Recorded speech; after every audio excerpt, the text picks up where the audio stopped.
Welcome, viewer. This is our program, Knowledge Quest, subject, Biology. I'm your teacher, Lydia Asiago from Karura Adventist School. Last lesson, we were learning about respiration, and we were able to define the word respiration. We were able to define some other terms like respiratory quotient, whereby we said it's just a ratio showing the relationship between the amount of carbon dioxide produced to the amount of oxygen used during respiration. I also remember we said that when we calculate the RQ, it is easy for us to determine the type of the substrate that is being oxidized. We said if you oxidize glucose, then your RQ, you calculate, you get it is 1. If you oxidize the fats, we said the RQ for fats is 0.7. If you oxidize the proteins, we said if you oxidize the proteins, then the RQ is 0.9. So we were able to give the role of respiration and the role of calculating the RQ. We said when we calculate RQ, it helps us to know the type of the food substrate that is being oxidized.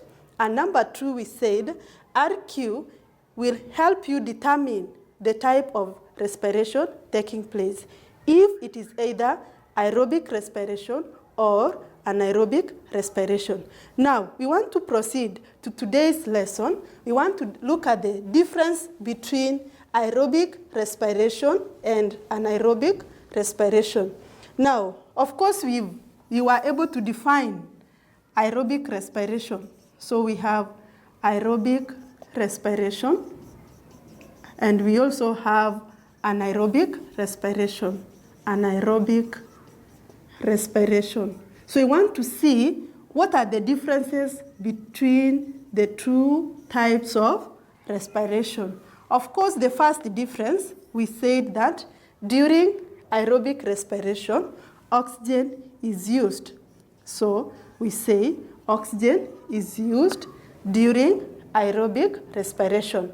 Then we also said, of course, anaerobic respiration means that oxygen is not used. So oxygen not used. So that is just one difference between aerobic respiration and anaerobic respiration. The second difference, we said that if you completely break down one molecule of a food substrate, you get high amount of energy during aerobic respiration. So here we have high amount of energy. High amount of energy is produced as compared to when you break down one molecule of glucose. So in this case, we produce low amount of energy. Low amount of energy produced.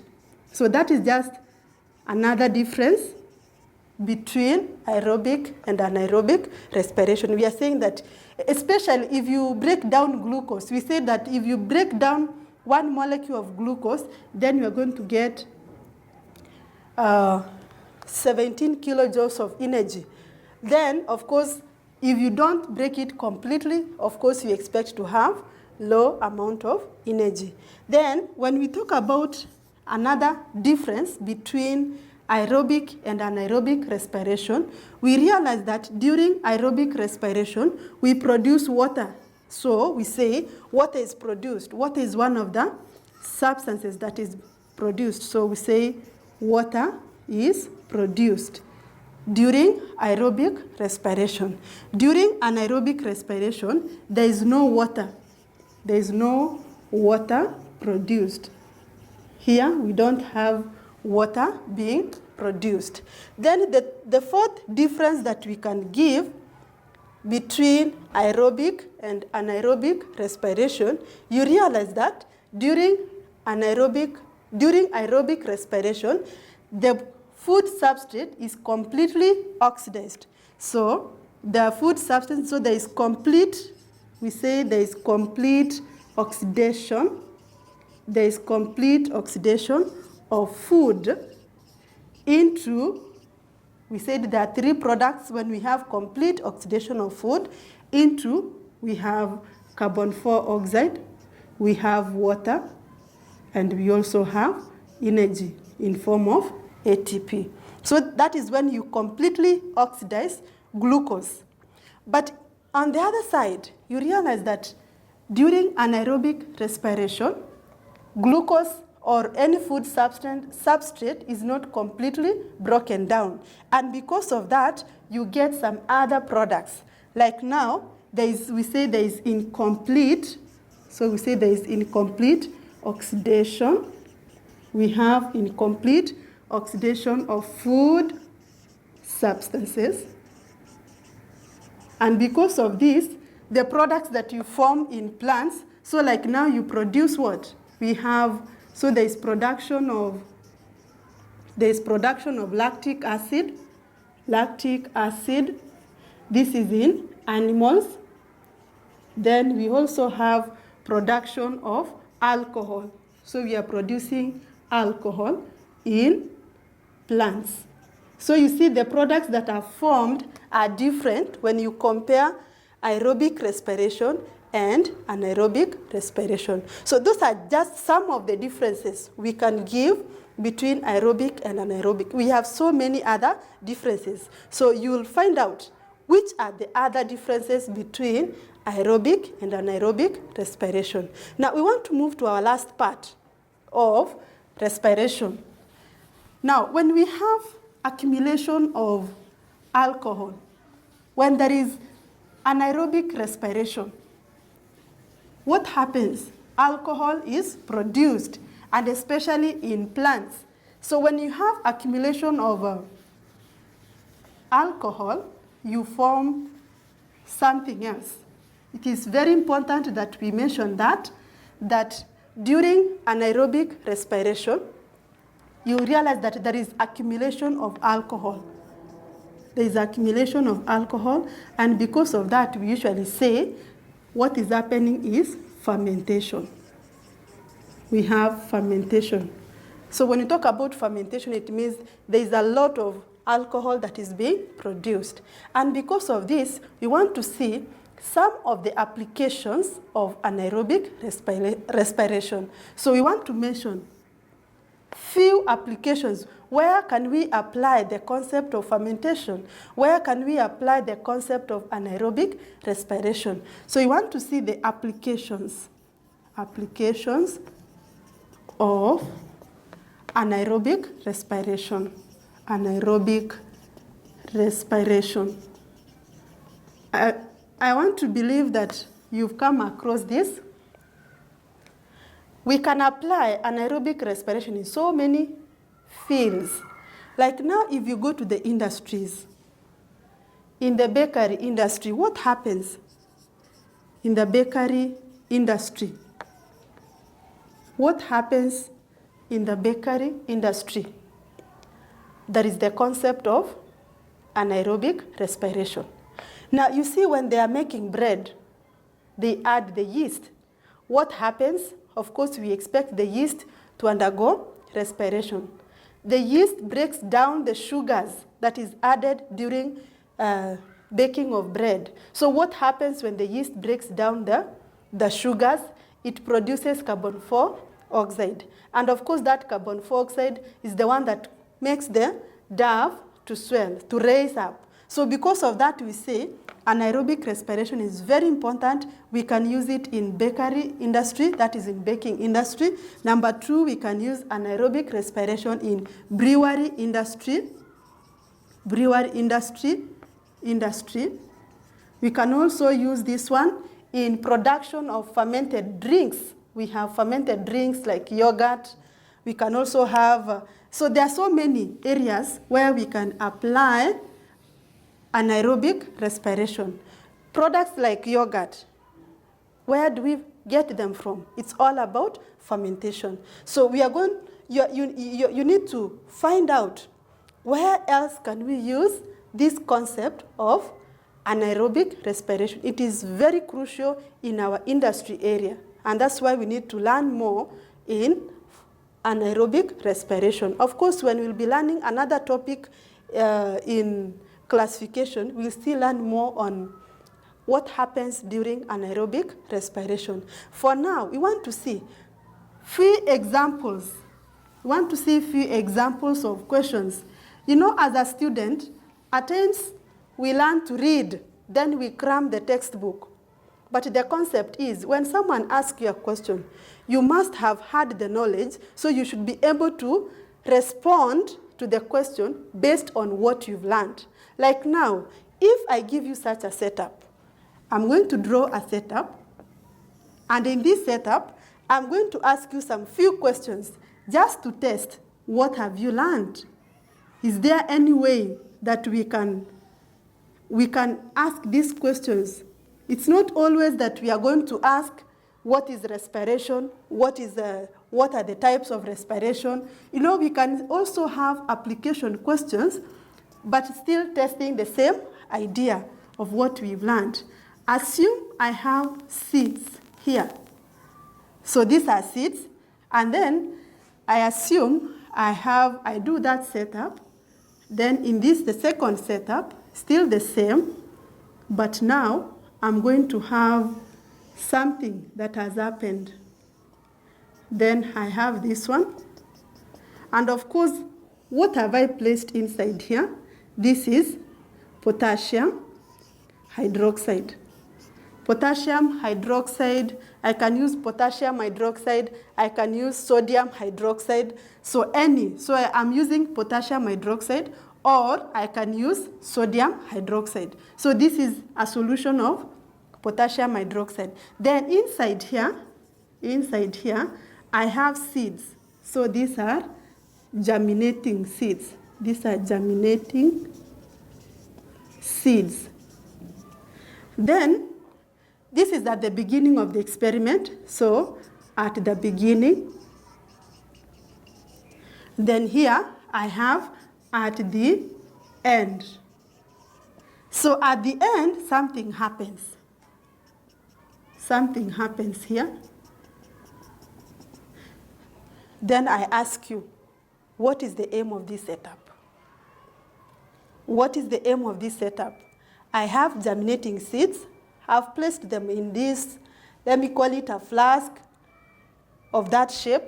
Then I have sodium hydroxide or potassium. So in this case, I can use sodium hydroxide or potassium hydroxide. So N of the two can do the same role. Then I ask you, what is the aim of this experiment? As a wise student, you should start thinking of what is really happening. If I look keenly, the level of sodium hydroxide, maybe in this flask, I can check the level. But on the other side, the level has risen up. What do you think has happened? The level has increased on the other side. It means something is happening. Now, when the seeds are germinating, what happens? They undergo respiration. And when they undergo respiration, I want to believe in the seeds we have food that is stored in form of starch. But now the starch is being oxidized into glucose. So I want to believe that glucose is being oxidized, of course, in presence of oxygen. I want to believe inside here we have what? Air. And air contains oxygen. So I want to believe we have what? Oxygen. And then at the end of this, I expect to have 3 products. I have 3 products. I have carbon 4 oxide, carbon 4 oxide. I have water, and then I have energy in form of ATP. What do you think is the aim of this experiment? Remember here we are not testing temperature, we are not testing the amount of water. So what happens really in this experiment, you realize that, number 1, the seeds are undergoing respiration. So they use the oxygen that is initially in the air. And of course, if they use the oxygen, I want to believe they are releasing carbon 4 oxide. But you see the carbon 4 oxide, anytime you talk about sodium hydroxide or potassium hydroxide, what do?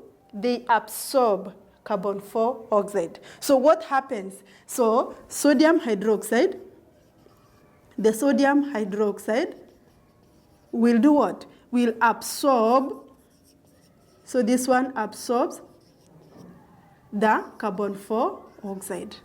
So at the end of it, the amount of air that you add inside this flask has reduced by removing the oxygen. Of course, we expect to replace the amount of air used by releasing carbon 4 oxide, but now carbon 4 oxide is being absorbed here. So what happens? You create a vacuum. So inside here, you create a vacuum. And as a result, you do what? When you compare inside this flask and outside, you realize that outside there's a higher atmospheric pressure. So the higher atmospheric pressure is the one that will push the sodium hydroxide into the flask. And that's why we are seeing the level of sodium hydroxide increasing from the initial to the end of the experiment. The level is increasing up the what? Up the flask. So this is just an example of an application question that you can be asked in the topic of respiration. There are so many other application questions. So we don't only read and you cram the answer. You need to read, understand, so that if you are asked a question, you should be able to apply the concept that you learned. We are going for a short break. Remember, this is our program, Knowledge Quest. Stay tuned.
Welcome back, our viewer.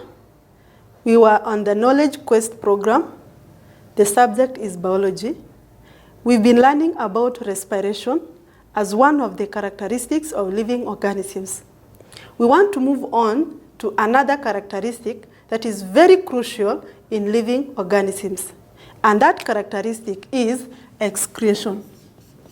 So when we talk about excretion, we are going to define the word excretion.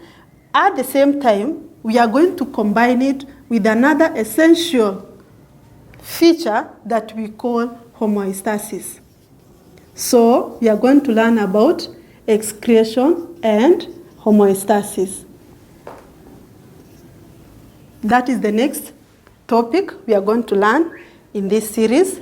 Now, when we talk about excretion, of course, when we were giving the introduction, we said excretion is a process whereby living organisms, they separate and eliminate the waste products that are formed during metabolic processes. I'm going to repeat the definition. What do we mean by, number one, excretion? And I'm saying that excretion is a process whereby living organisms, they separate and eliminate the waste products that are produced during metabolic processes. And these waste products, of course, they are produced within the cells.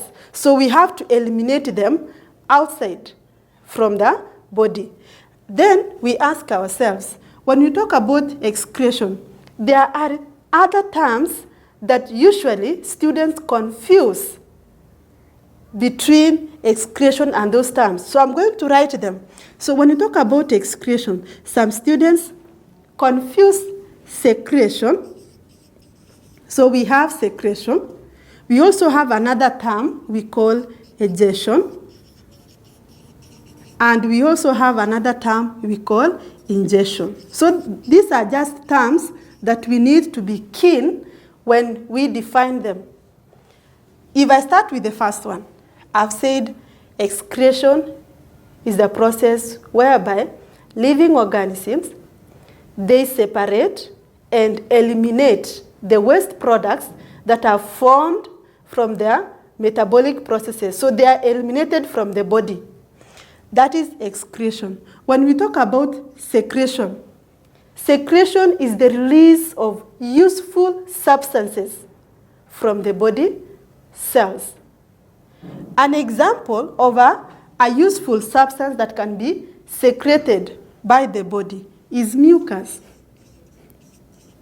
So we cannot say mucus is a what? Is a waste product? No, it is because mucus is useful. Yes, it is secreted, but it is useful. Another example of the useful substances that are secreted by the body cells, we have milk. So milk is an example of a secretion. When we also have another example, we can talk about saliva. Saliva is secreted. So those are useful substances that are being released by the body cells. So when we talk about secretion, we should not confuse it with excretion. Excretion, we said waste products. So in this case, we are interested with wastes. Waste products. And the examples of waste products that we can have, e.g. carbon dioxide is a waste product, especially in animals. We can have lactic acid, that is a waste product, and so on. So we are going to discuss more on the waste products that we excrete. Then when we talk about egestion, what do we mean by egestion? Egestion is the removal of undigested or indigested food substances from the alimentary canal of animals.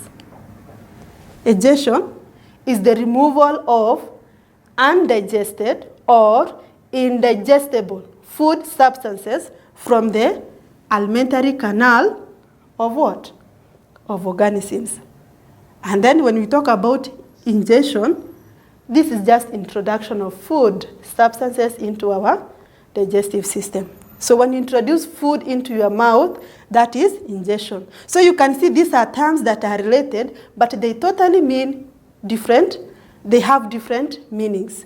Now, I want to pick on excretion and homeostasis. I also need to define the word homeostasis. Now, what do we mean by homeostasis? Homeostasis means maintenance of a constant environment. So when I define homeostasis, it means maintenance of a constant environment despite the external fluctuations. Why should we have a constant environment? Of course, it's for proper functioning of the cells. So those are just definitions. So we'll pick one. So we'll start with excretion. Once we are done with excretion, then we'll move on to homeostasis. Now, the question is, what is this that is excreted? Of course, we expect the excretory products in plants to be different from the excretory products in animals. So, excretion, we are excreting what? Excess. Excretion, we are removing, we are separating and removing waste products. So, which are these examples of waste products? So, which are these examples of waste products that we are eliminating from the body? Number one, you can talk about carbon dioxide. So, carbon dioxide can be eliminated by both plants and animals. We are going to see that. Then we can talk about lactic acid. Lactic acid is a what? Is a waste product. These are a waste product. You can talk about, in plants, you can talk about tannins, resins. All those are what? Waste products. Even in plants, we can also have oxygen as a waste product. We also have nitrogenous waste. We have nitrogenous waste, e.g., whereby we have urea, we have ammonia. These are all examples of nitrogenous waste. We have uric acid, and so on. So those are just examples of waste products that are eliminated during excretion. The question is, why do we need excretion? Why do we need excretion? Look at the waste products. Take an example of lactic acid. What do you think will happen if we leave the lactic acid to accumulate in the body cells? Definitely, we are going to destroy the functioning, we are going to destroy the cell and even the functioning of the cell. So if we leave the waste products to accumulate within the cells, then we say they become toxic to the cells. And because of that, we need excretion. We need to separate them, and then we eliminate them from the body. And that's why we are going to discuss excretion both in plants and in animals. So let's start with excretion in plants. We start with excretion in plants. Of course, if you look at the plants, they don't have an excretory system like in animals, sorry. So we want to look at excretion in plants. Now, when we talk about excretion in plants, what do you think is this that we're excreting in plants? Of course, I want to believe there are so many metabolic processes that takes place in a plant. For example, during respiration, what happens? What do we have as a waste product? We have oxygen. We have, carbon dioxide. Now, during photosynthesis, we have a waste product like oxygen. So when you check on the excretion in plants, you realize that plants, they have simple excretory waste. They are very simple. They are not that toxic. They are not that complicated. And because of that, we say that plants, they lack an excretory system. We are saying plants, they lack an excretory system. So that's a very major point that we need to note, that plants do not have. So they lack an excretory system. Now, the question is, why do plants lack an excretory system? Of course, there are so many reasons. Reason number one, you look at the main waste products in plants. They only come from the breakdown of carbohydrates. Like their main waste products majorly come from the breakdown of carbohydrates. So waste products like oxygen is not that toxic to the plants. Waste products like carbon dioxide is not that toxic to the plant, because you look at the plants, they need oxygen, they need carbon dioxide. So you realize that the first reason why plants lack an excretory system is that their main waste products come from the breakdown of carbohydrates. Number two, we also say that in plants, some of the waste products are recycled. What do I mean by recycled? They are used. Like now, during photosynthesis, what happens?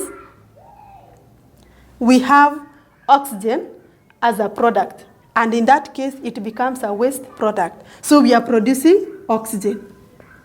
During respiration in plants, we produce carbon dioxide as a waste product. But you see, photosynthesis is a process that requires carbon dioxide as a raw material. So what does that mean? The carbon dioxide that is released from respiration can be used for photosynthesis. While respiration is a process that requires oxygen. So what does that mean? It means that the oxygen that is produced during photosynthesis, it can also be used during respiration. So in a way, we are saying some of the waste products, not all of them, I've said some of the waste products are recycled in the plant. And we have given an example where we have photosynthesis, we have oxygen being given out, used in respiration, and during respiration, we are producing carbon dioxide that is used in photosynthesis. So you see, there is no that concept whereby the waste products are accumulating because some of them are being reused. Then if you also check on the plants, the third reason why we have no excretory system in plants is that you realize some of the waste products can be converted into non-toxic, and then they can be stored in the plant. Some of the waste products, like now when I talk about rubber, we say it is an excretory product. Yes, it's a waste, but it is useful. Why? You find that the plant is able to convert some. I've not said all, but I've said some. So some of the waste products are converted into non-toxic and they are stored in the plant. And because of that, you realize that we don't need an excretory system in plants. So the next question we answer, how does the plant, or which are the methods of excretion in plants? Methods of excretion in plants. We have 5 methods of excretion. So I'm going to list them, then we'll discuss. We have methods of excretion in plants. Number 1, we have transpiration. Number 2, we have guttation. Number 3, we have deposition. Then number 4, so I'm going to discuss them as we list down the processes of methods that plants use for what? For excretion. We also have diffusion. And lastly, we have exudation.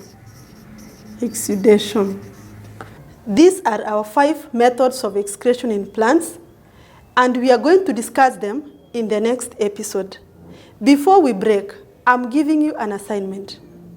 List 5 excretory products in plants and give the use for each excretory product. I'm going to repeat. Give 5 excretory products in plants and give the use for each excretory products that you've mentioned. You can send your answer to to our Facebook channel, Hope Channel Kenya, or to the mobile number on the bottom of your screen. You've been watching the program Knowledge Quest, subject Biology, and I've been your teacher, Madam Lydia Asiago. See you next time.